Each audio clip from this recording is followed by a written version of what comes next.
For decades, the United States made a costly trade when it came to manufacturing. We let other countries make the parts, and in return, things got cheaper. But we never checked the cost of cheap. The jobs, the skills, the ability to make what we depend on, sold for pennies on the dollar.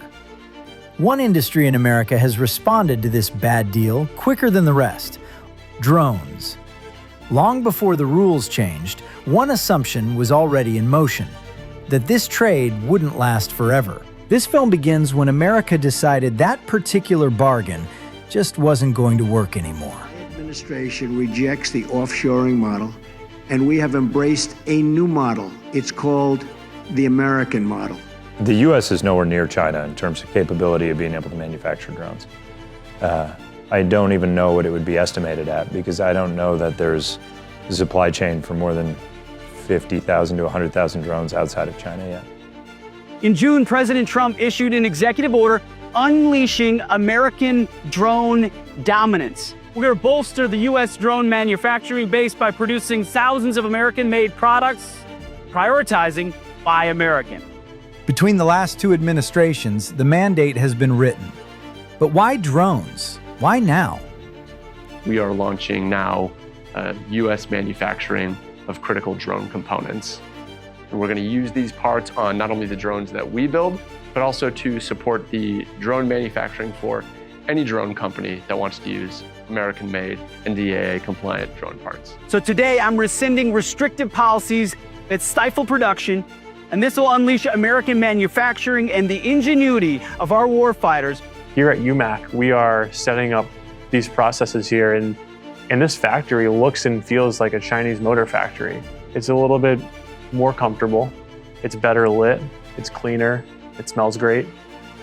This is the story of how one man's assumption predicted a mandate for a nation and the start of a new chapter in American industry. So we've made the assumption, and we live by this assumption, that the U.S. drone industry is going to want a redundant supply chain with a significant amount of those components coming from outside of China. We've made that assumption, so we're building capacity in advance of demand with the expectation that the demand will show up before we're even done building out capacity. Talking to Jeff about like the whole buildup, and it's like we just hit forklift scale. Like we're getting a forklift. We're getting a forklift. We're getting a forklift. Forklift. We need one. We're unusual machines, and we made these motors in America.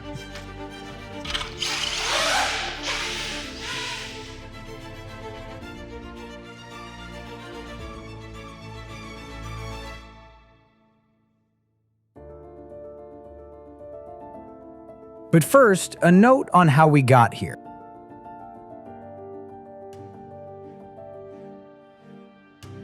For nearly 80 years, America built things. We built them better. We built them stronger.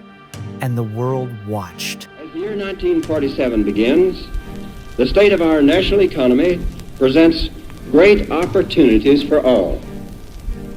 We have virtually full employment. Our national production of goods and services is 50% higher. But somewhere in the 1970s and 80s, we made a choice. We decided manufacturing was someone else's problem, someone else's future. Even those statistics don't tell the whole story. The human price we've paid. Farmers facing foreclosures, businessmen staring at bankruptcy, iron workers in Steubenville and auto workers in Detroit, and black teenagers in Newark standing in unemployment lines. For those of you in the audience who are business people, pretty simple. If you're paying $12, $13, $14 an hour for factory workers, and you can move your factory south of the border, pay $1 an hour for labor, hire a young 25, that's assuming you've been in business for a long time, you've got a mature workforce. Pay $1 an hour for your labor, and you don't care about anything but making money, there will be a giant sucking sound going south. So even though we offshored and went someplace else before, now it turns out we're better off going ahead and manufacturing here.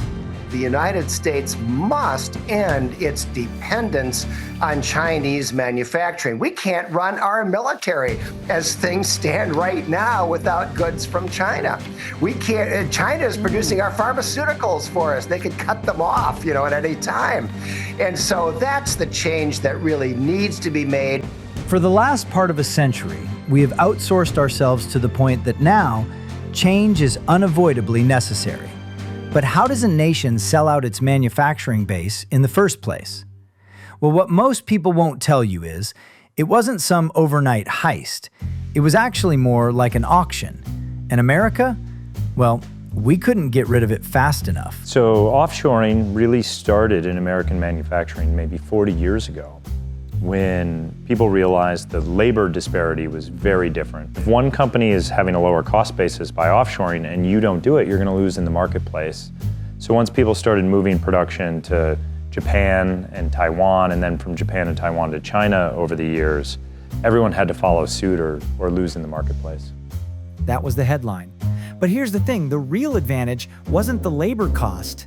The Chinese government in the mid-1980s changed how they approached working with the West, and they created the free trade zones and really emphasized bringing in manufacturing. Shenzhen was a very tiny city then, it's now the center of consumer electronics in the world. And once you start to become a center for manufacturing, it snowballs. So, China maybe started, but now all the different parts vendors are there, where the finished phone vendor is, and then all of it builds out from that. And it's turned Shenzhen and Beijing and Shanghai into world-class cities with these huge manufacturing industries. The guy who winds motors? Downstairs. The magnet supplier? Next door. The injection mold shop? Across the street. It was like Amazon Prime for factory owners. Except instead of 2-day shipping, it was 2-hour prototyping. The main difference between the US manufacturing and Chinese manufacturing is the level of detail that these Chinese factories have in setting up processes. They're really just pattern matching.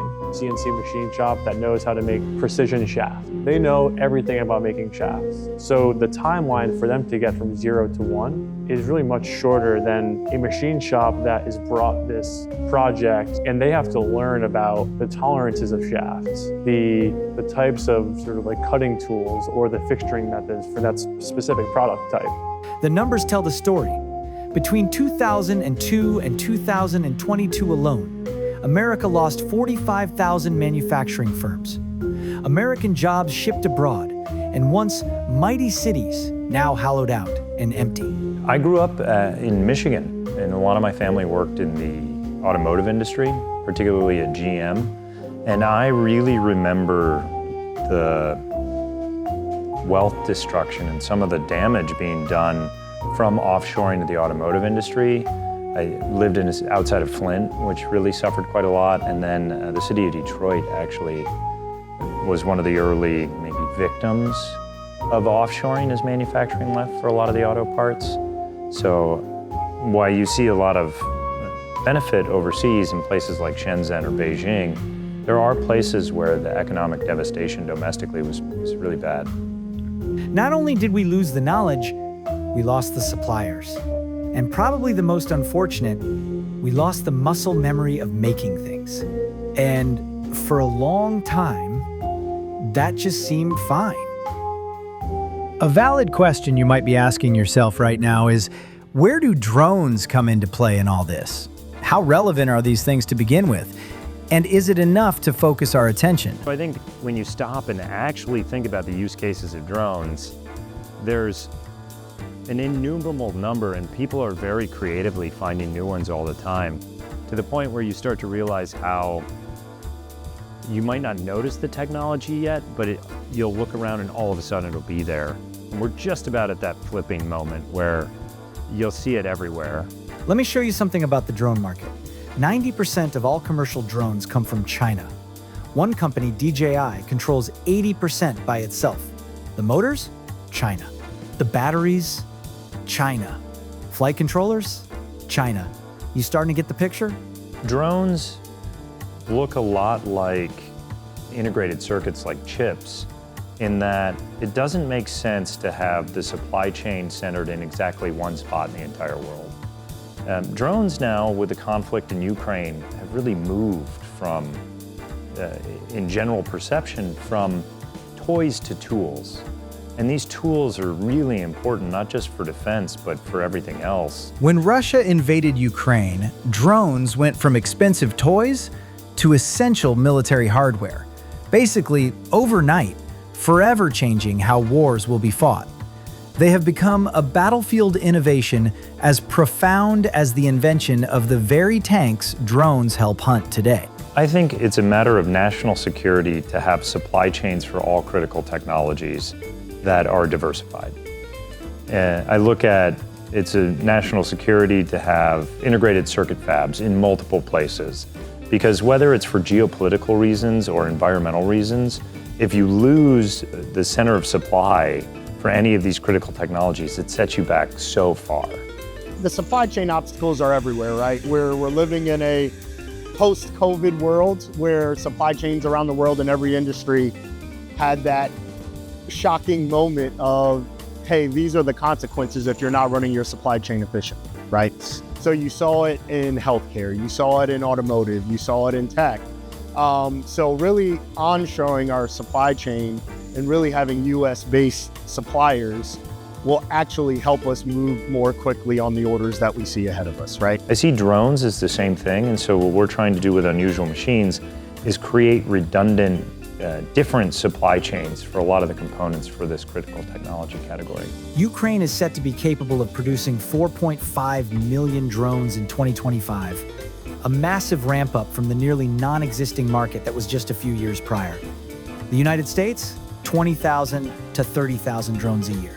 The ability to create capacity can be done, but we have a big gap to fill. The US is nowhere near China in terms of capability of being able to manufacture drones.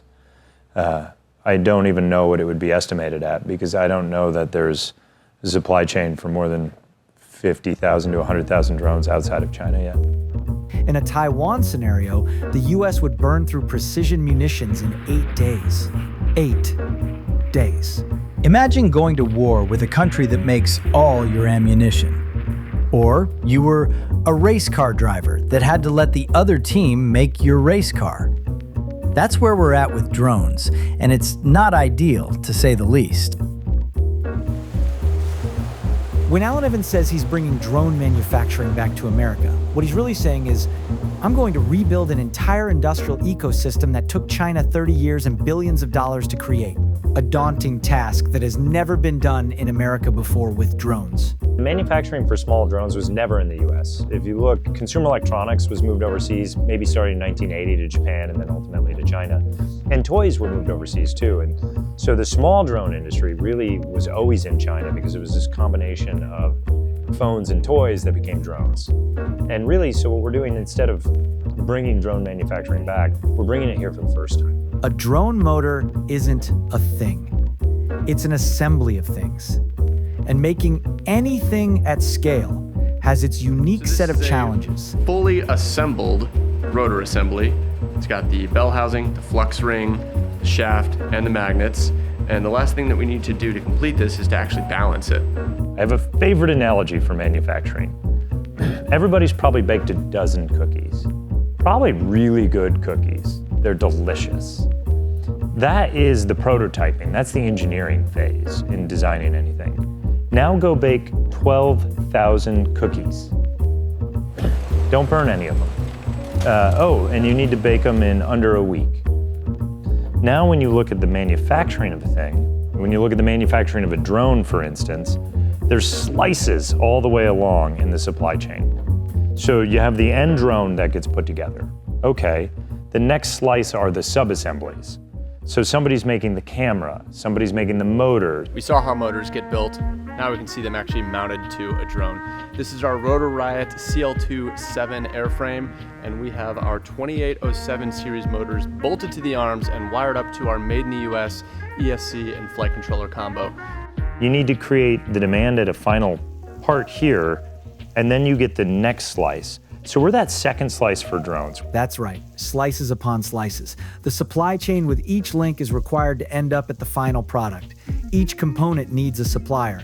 Each supplier needs materials, so on and on. There are entire companies built around just making the magnet. So there are huge global teams that are doing the actual mining and then sintering the materials together and then cutting it, gluing it back together, cutting it again, plating it, shaping it, magnetizing it. This is an entire operation bigger than this entire motor factory just to make the magnets. I think that a challenge is always going to be supply chain when you have to rely on other countries for the supply of your raw materials. You know, we don't mine and refine the magnetic substrates that actually go into making magnets here in the US.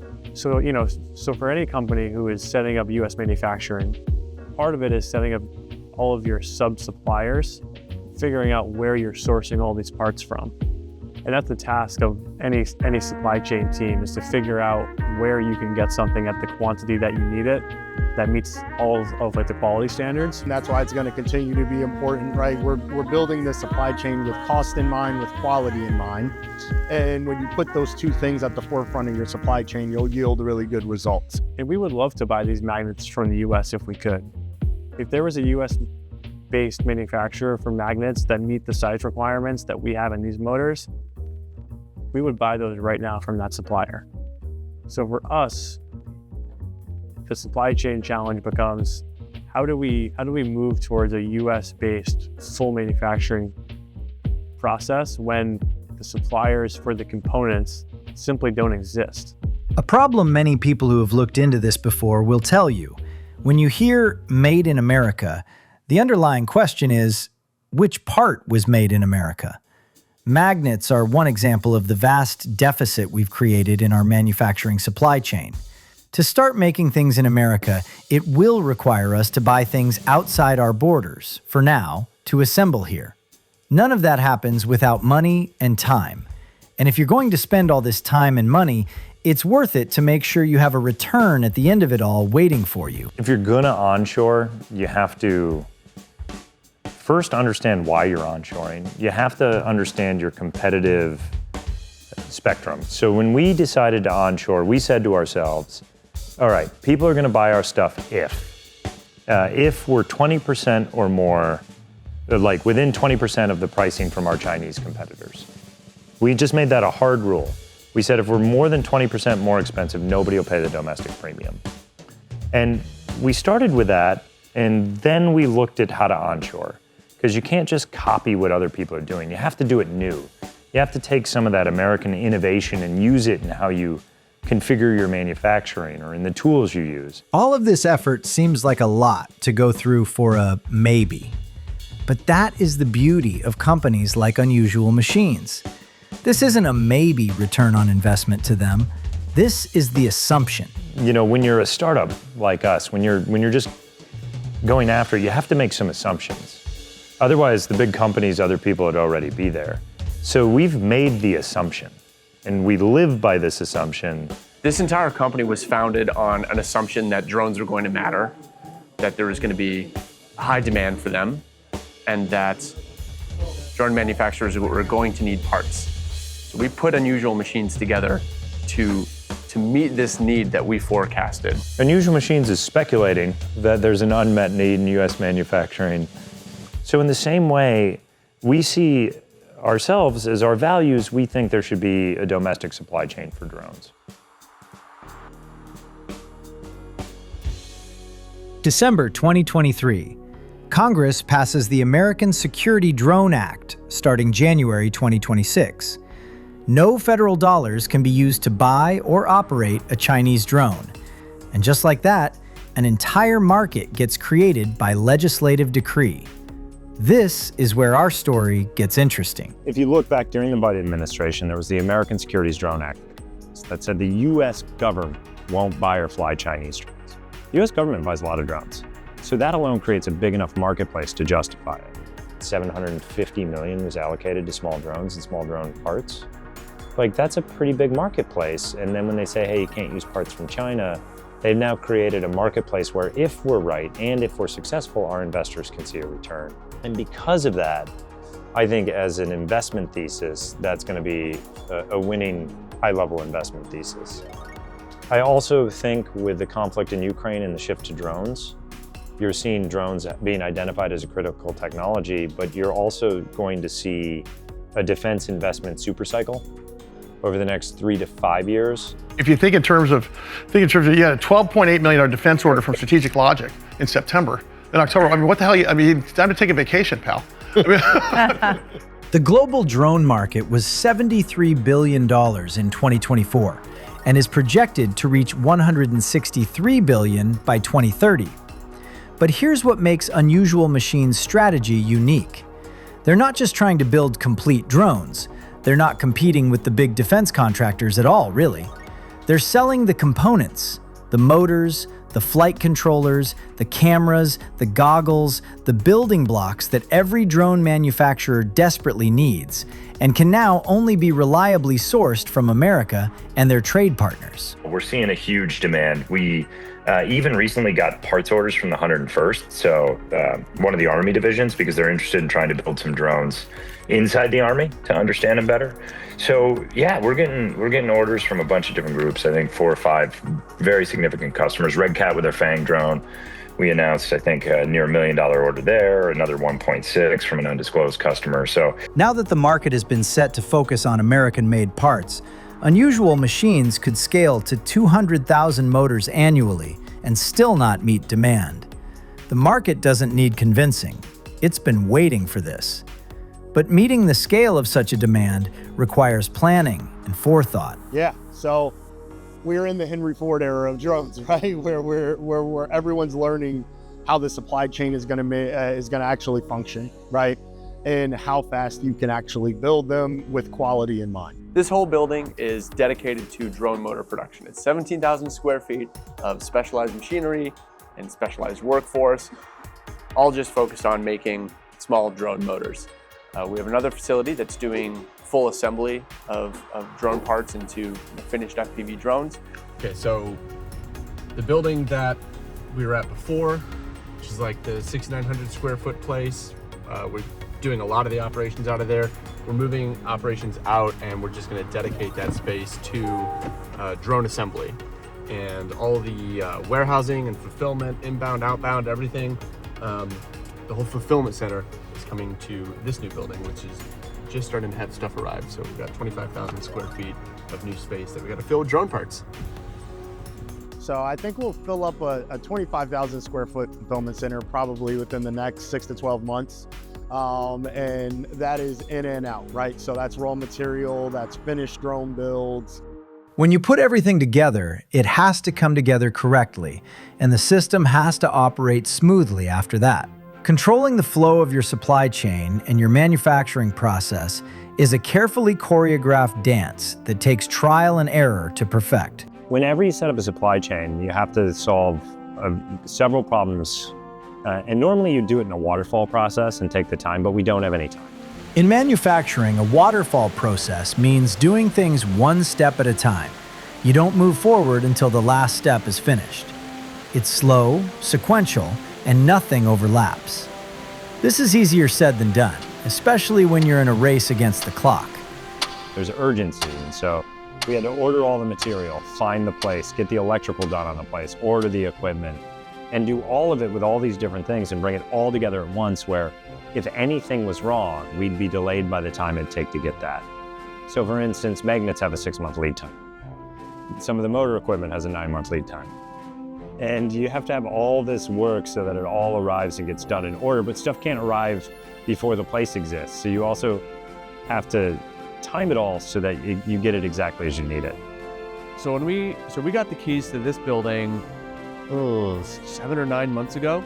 Empty, blank slate. We have now brought in specialized equipment. We have built procedures.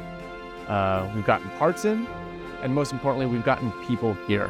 Having a smooth running system isn't just about process and timing either. It has a lot to do with the mentality you approach tasks. Having the right mentality to serve your needs is crucial to keeping your factory lines pumping. So I also think about it is there's internal and external customers, right? Your internal customers are your manufacturing team. Your techs that are here every day, they can't sit around, right? They need raw materials to build your product. So we got to serve those customers really well. Then obviously, and most importantly, is our external customers and making sure we're bringing value to their operations by delivering our product when we say we will, right? So that's where your supply chain and your planning and your execution really become critical. Manufacturing takes a certain degree of perseverance. You're just going to constantly run into problems. It's like Alan talked about with cookies. You can make 12 cookies, that's great and all, but when you try to make 1,200, it's a different game. The first week, I don't think we had a single working motor, and that was completely to be expected. I wasn't surprised at all. Right now, we're just writing our playbook, and that makes us a little bit slower at this moment. But we know that the speed at which we've grown, that once our playbook is written, we'll be able to eclipse them in time. Because if nothing else, everybody here in this building and the motor factory and all of our buildings right now is passion behind all of it. Well, it's a form of controlled chaos. You know, bringing stuff over for the first time. We've done a good job of, I think, borrowing a lot of the ideas that we had in China, because we've spent a lot of time in China. Some of the automation, some of the tools, but there's also a modern, sort of a modern take on it with more automation and more autonomy to individuals and maybe less specificity and more allowing everybody to do the work. And if you go in with the mentality that we are going to have problems and we are going to solve them, then just in a better emotional state to get to work and do it rather than being like, oh, I can't believe this is gonna I can't believe this happened. What are we gonna do? It's like, oh, I can believe this happened. What are we gonna do? It's a different, attitude. Yeah, it affected the machine. It's the refresh. So we had to change the color. Yes. Different. Yeah. It's less flicker. So the laser was determining. Okay. What about the one out there? The one out there, I think, because it has higher ceiling, it doesn't affect it much. Isn't that crazy? Yeah, it's funny. How long did we run it before we realized that it was happening? Why? I figured out like last week. We're like, lights are a problem. Yeah. That's crazy. Yeah. Okay. I just noticed today. Everybody's all rah, rah, rah entrepreneurship. It is a brutal, lonely road where you're told no over and over and over and over again. What I would say to anyone going to do it is make a few assumptions that you treat as true about the future you believe you want to create and go after it relentlessly. It is a very hard road. And if you're relentless and you commit to what you believe in and you're doing it for the sake of creating something new in the world, you have a pretty good shot at it. If you're doing it for any other reason, don't do it. When you open a factory, the immediate and obvious benefit is whatever you're producing. But what goes often overlooked is what it brings to those who work that factory. When we open new factories, we open new opportunities to the vast talent pool that is the American workforce, who is more than up for the challenge. And so, one of the things we're doing is we're bringing jobs to the US, and people are like, oh, we're bringing jobs back. No, we're bringing jobs that were never here. So we're displacing maybe 30 jobs in China and adding 15 here. And so we're really excited about continuing to do that as we establish, hopefully, a nexus here. We found some really good talent here in Florida. It's a really big state with a lot of people that have interesting backgrounds and the desire to work and to add value. I had no experience at all in drones at all. It's like, I was just like, drones? Well, building drones, like the closest thing I got to building stuff was like Legos. When I used to, that's pretty much it. As a student, as a mechanical engineering student, I'd say this job is invaluable for experience. I work with Joe, who's my boss, and he's a mechanical engineer. I think the experience that I'm gaining here, I can't even put it into words. It's truly amazing. Manufacturing in the US to me means number one, jobs. Like, I personally have friends who needed jobs, and thanks to us scaling up, we can get them a job and help out their personal situation. Being able to have that for some people here and know that we can touch their lives and make things better, and also in some cases just do it better because we're listening to exactly what our people here need, really makes a difference. These folks are from all different backgrounds. Some of them have any sort of a technical education, have gone to school for an AS or BS in engineering, or they're actually working towards a degree. Some of them come from food service and they just want a way out of food service. Honestly, we love to hire people that have a food service background because it's very much like working in a kitchen, except you don't have to deal with the customer. I don't know, just this, I want to say, I can't call it a niche, but it's like, you know, doing this stuff like this, like the drone manufacturing, it's something completely new, but coming into unusual machines, pretty cool. You don't need any experience. You can work in retail. You can work, even if you didn't have a job or anything like that, and pretty much been out of a job for a good minute. Coming here, you get all the training that you need. They don't make you feel any less than anybody else. You already know what to do. You already know what to do. So just this company alone just makes you feel like you're having some type of growth, like you're doing something, you know what I mean? I've been building electronics probably since I was 15, so for 30 plus years in the electronics, whether it's car audio, house, LED, low voltage, I've done it pretty much just about everything. Drones took me out of a dark place in life, for sure. Every single person who I work with is excited to come in every day. They don't want to call out because we make it fun to be here, and we focus on the output rather than the minute to minute. As long as we can reach our goals, we are all happy, and that makes everybody want to fight harder to reach those goals, because instead of it being it's this or bust, people are going, no, I have ownership in that. When the culture is real, people stay. They don't just clock in, they buy in. And when you're bought in, you're invested in making things the best they can be. On the manufacturing line, your processes are something that can almost always be made better, especially with the right team driving things forward.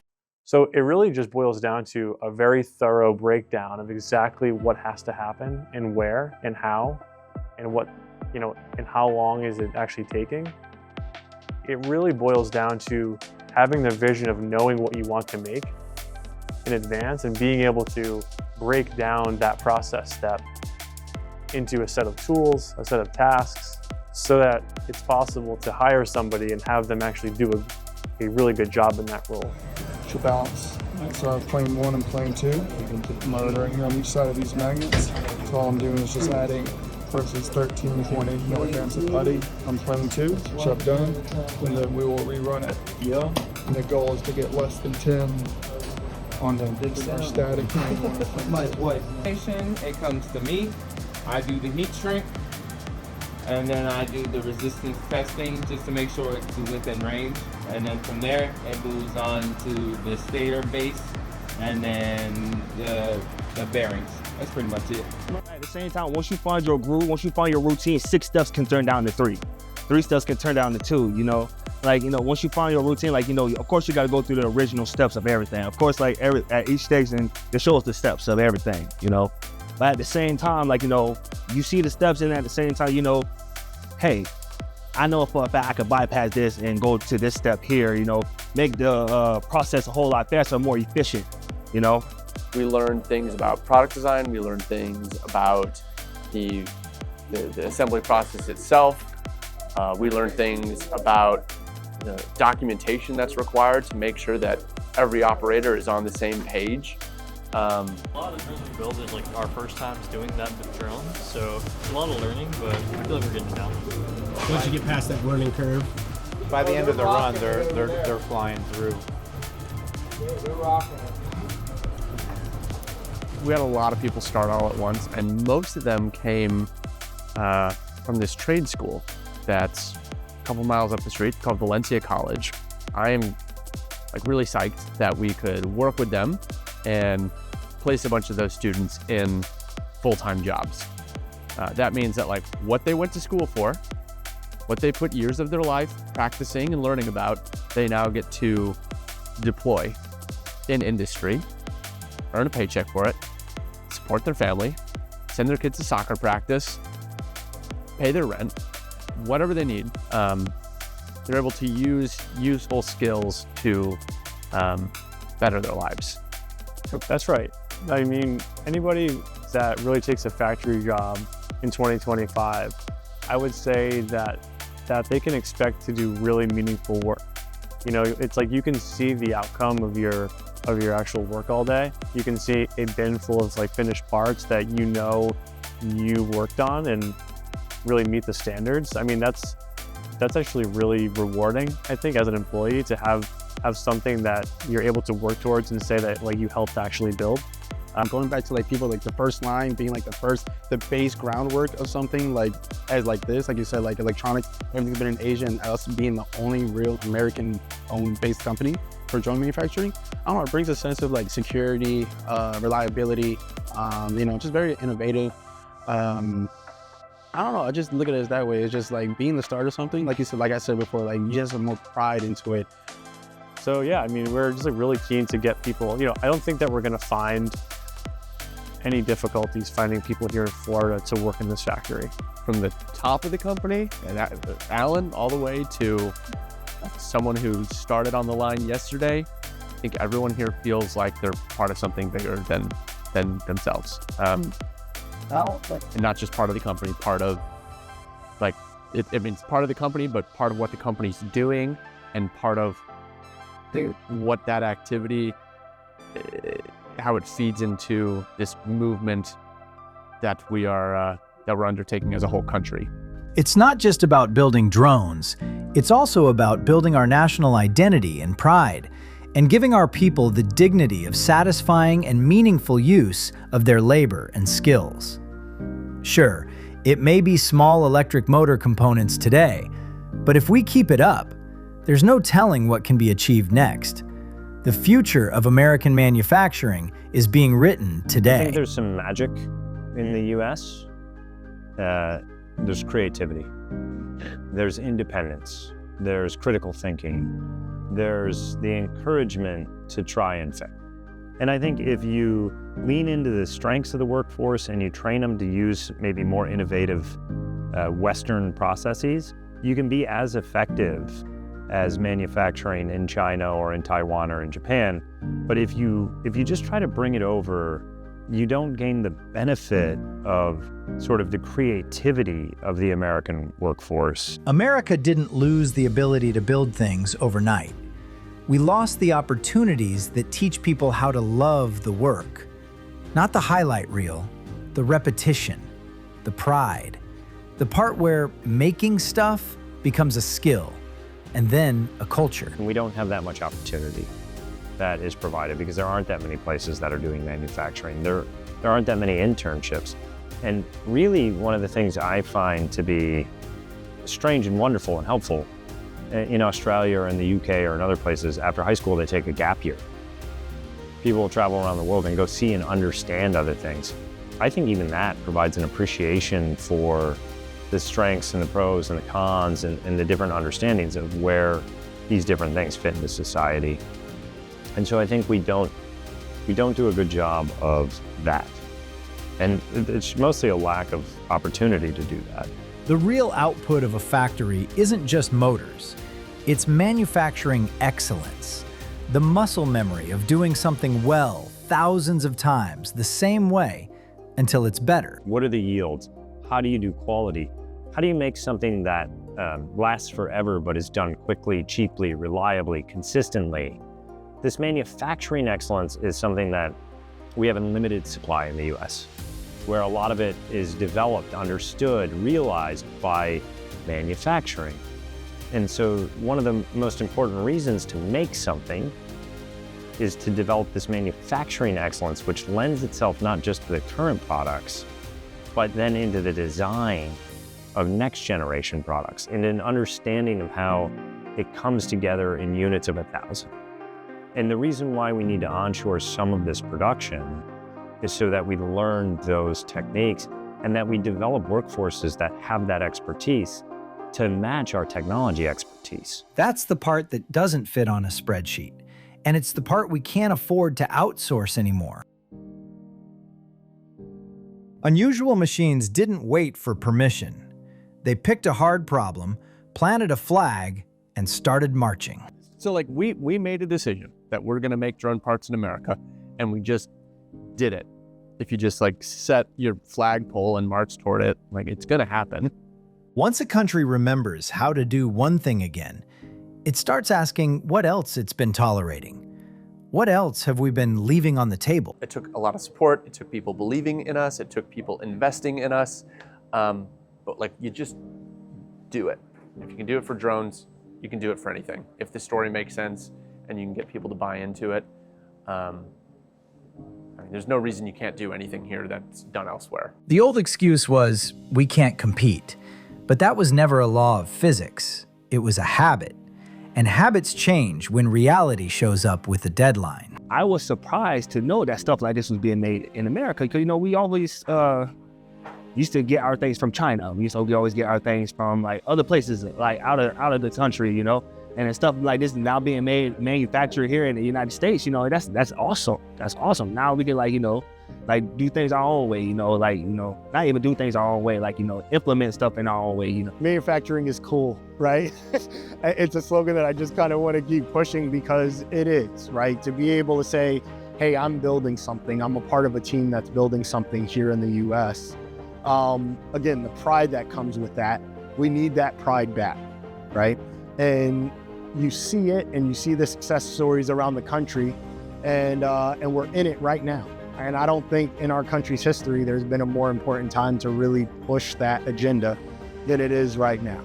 So I want to say the call to action is jump back into the manufacturing world, make those jobs cool again, and that'll be my new slogan. Make manufacturing jobs cool again. I think that's more important than anything else. How far are we to becoming a manufacturing peer to China? I would say we're there. It looks like a Chinese manufacturing factory for motors. For certain other industries, things like iPhones, I think that we're probably a pretty good ways away from ever matching them on that. But it comes down to having a vision for the specific product that we're making.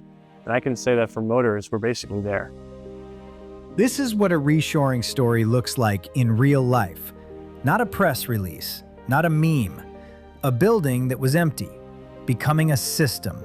If you have a passion for something and you want to make it in the United States, there's really no reason that you can't. There are an endless amount of reasons why it is going to be difficult, and there's an endless list of challenges that you're going to have to overcome, whether it's lack of experience or concerns over cost of labor or space, materials, whatever, but you just decide to do it and just learn to crawl, learn to walk, and before you know it, you're running after it. You can do it. If we can do it for drone parts, America can do anything. I think if you're in the US building products, quality, take pride in your work, and make things for other Americans where made in America matters. We need to collectively work to make that the stamp of superior quality. Again, a great value.